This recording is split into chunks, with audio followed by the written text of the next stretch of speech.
Puji Tuhan. Selamat pagi Bapak Ibu yang dikasihi oleh Tuhan. Shalom. Mari pada pagi hari ini kita akan membaca dan merenungkan kebenaran firman Tuhan melalui program podcast Makanan Rohani. Mari kita siapkan hati dan pikiran kita untuk ditaburi oleh kebenaran firman Tuhan. Dan pada pagi hari ini kita akan mengawali program ini di dalam doa bersama-sama. Kita berdoa. Segala pujian dan ucapan syukur kami persembahkan hanya bagi-Mu ya Allah di tempat yang maha tinggi. Kami memuji Engkau dan kami bersyukur akan kasih setia-Mu yang tidak pernah berkesudahan bagi setiap kami. Pada pagi hari ini ya Allah, kami mau bersekutu dengan-Mu secara pribadi melalui pembacaan dan perenungan akan kebenaran firman-Mu. Sampaikan isi hati-Mu bagi setiap kami, tuntun kami dengan kebenaran firman-Mu. Di dalam nama Tuhan Yesus Kristus, kami alaskan doa kami dengan ucapan syukur. Haleluya. Mari setiap kita berkata, amin.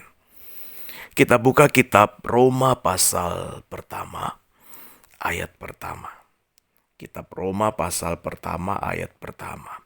Firman Tuhan menuliskan demikian. Dari Paulus, hamba Kristus Yesus, yang dipanggil menjadi rasul dan dikuduskan untuk memberitakan Injil Allah. Berbahagialah mereka yang mendengar dan melakukan setiap apa yang dikatakan kebenaran firman Tuhan. Jadi bukan mendengar untuk melupakan, melainkan sungguh-sungguh melakukannya di dalam kehidupan sehari-hari. Tema renungan kita pada pagi hari ini dikhususkan untuk kebenaran. Bapak Ibu yang dikasihi oleh Tuhan, bagi tentara Romawi pada zaman dulu, peralatan perang itu adalah hal yang utama. Itu sebabnya bagi mereka peralatan perang itu diberikan suatu perawatan khusus.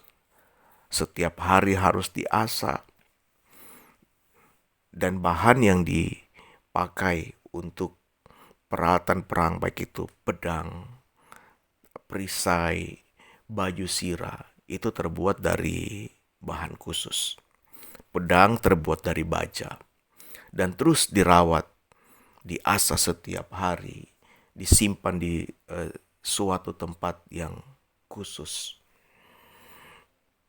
Nah, demikian pula juga dengan prajurit Romawi. Seorang prajurit Romawi bukanlah seorang yang biasa. Mereka dipilih dan dikhususkan serta dilatih untuk menjadi seorang prajurit. Mereka dilatih untuk berperang. Mereka dilatih untuk mempergunakan pedang. Mereka dilatih untuk mempergunakan panah. Mereka dilatih untuk mempergunakan perisai. Mereka dilatih untuk mempergunakan segala macam peralatan perang yang mereka gunakan pada saat itu. Bukan hanya itu saja, seorang prajurit adalah seorang yang pandai di dalam strategi. Mereka pun juga dipersiapkan secara khusus untuk mental mereka. Mental mereka itu ditempa, dibentuk sehingga menjadi seorang yang kuat, seorang pemberani. Nah, demikian pula yang dimaksud oleh Paulus tentang dirinya di dalam kitab Roma pasal pertama, ayat yang pertama ini. Paulus berkata bahwa dari Paulus seorang hamba Kristus Yesus yang dipanggil menjadi rasul. Paulus berkata tentang dirinya. Dia menyaksikan dan menyatakan dirinya yang sudah hidup baru. Menjadi hamba Kristus dan dipanggil menjadi rasul. Ini adalah kehidupan yang baru seorang Paulus. Paulus dulu adalah seorang penganiaya jemaat. beliau adalah seorang yang kejam, beliau adalah seorang yang Paulus adalah seorang yang sangat benci dengan orang-orang yang percaya. Kekristenan bagi dia adalah ajaran sesat dahulu. Namun ketika Paulus mengalami sebuah perjumpaan pribadi dengan Kristus di dalam sebuah perjalanan menuju ke Damsyik, di saat itulah kehidupan Paulus berubah menjadi dari seorang hamba dosa menjadi seorang hamba kebenaran. Dan dia pun berkata bahwa dikuduskan untuk memberitakan Injil Allah. Bapak Ibu yang dikasihi oleh Tuhan, Paulus untuk menjadi rasul dan pemberita Injil, dia ditempa kembali. Dia diproses kembali, dididik kembali, dilatih kembali untuk menjadi seorang pemberita Injil, untuk menjadi seorang rasul. Nah, refleksi kehidupan yang dapat kita ambil dari kehidupan Paulus adalah kita sebagai orang yang percaya, kita bukan hanya dipanggil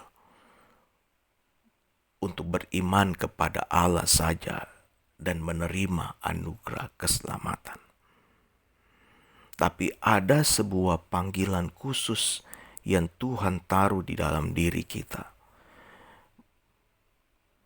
sebagai orang percaya.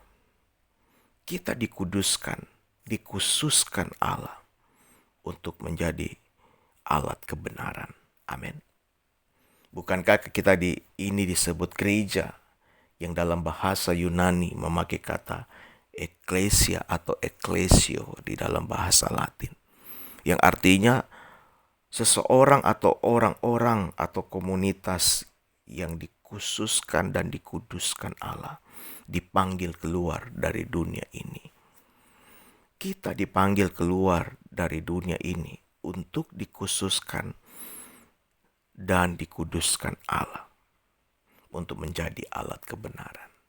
Bapak Ibu yang dikasihi oleh Tuhan, kalau kita sadar bahwa kita ini adalah alat kebenaran, maka kita mesti berhati-hati di dalam kita berkata-kata dan berperilaku. Yang semestinya kita dituntut untuk memiliki perkataan yang khusus dan perilaku yang khusus, yaitu perkataan yang mengandung kebenaran serta perbuatan yang mengandung kebenaran. Segala yang dituliskan firman Tuhan, demikianlah yang kita katakan dan kita perbuat dalam kehidupan kita. Pikiran kita pun juga kita khususkan, hati kita khususkan, agar di dalamnya tidak ada segala memori-memori, segala hal-hal yang najis dan kotor yang terkandung. Melainkan yang ada dalam hati kita hanyalah kebenaran firman Tuhan. Yang kita pikirkan hanyalah kebenaran firman Tuhan. Dan ini pesan Tuhan bagi setiap kita, Bapak Ibu yang terkasih. Sadarlah hidupmu dikhususkan dan dikuduskan Allah sebagai alat kebenarannya. Mari kita berdoa. Terima kasih buat firman yang kembali hadir bagi kami. Berkati setiap orang yang percaya yang mendengarkan program ini dalam nama Yesus. Haleluya. Amin.